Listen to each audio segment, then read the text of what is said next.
लोहे की दुकान में अपने पिता के साथ काम कर रहे एक बालक ने अचानक ही अपने पिता से पूछा, पिताजी, इस दुनिया में मनुष्य की क्या कीमत होती है? पिताजी एक छोटे से बच्चे से ऐसा गंभीर सवाल सुनकर हैरान रह गए।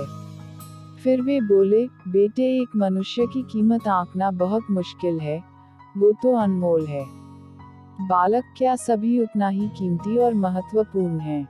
पिताजी, हाँ बेटे। बालक कुछ समझा नहीं, उसने फिर सवाल किया, तो फिर इस दुनिया में कोई गरीब तो कोई अमीर क्यों है? किसी की कम रिस्पेक्ट तो किसी की ज्यादा क्यों होती है? सवाल सुनकर पिताजी कुछ देर तक शांत रहे और फिर बालक से स्टोर रूम में पड़ा एक लोहे का रॉड लाने को कहा। रॉड लाते ही पिताजी ने पूछा, इसकी क्या कीमत होगी? बालक, तो 100 रुपए।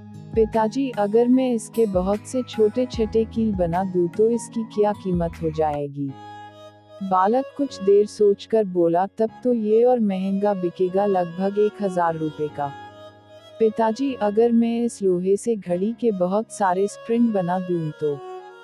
बालक कुछ देर गणना करता रहा और फिर एकदम से उत्साहित होकर बोला, तब तो इसकी कीमत बहुत ज्यादा हो जाएगी। फिर पिताजी उसे समझाते हुए बोले, ठीक इसी तरह मनुष्य की कीमत इसमें नहीं है कि अभी वो क्या है, बल्कि इसमें है कि वो अपने आप को क्या बना सकता है। बालक अपने पिता की बात समझ चुका था। फ्रेंड्स, अक्सर हम अपनी सही कीमत आंकने में गलती कर देते हैं। हम अपनी प्रेजेंट स्टेटस को देखकर अपने आप को वैल्यूलेस समझने लगते हैं। लेकिन हम में हमेशा अथाह शक्ति होती है।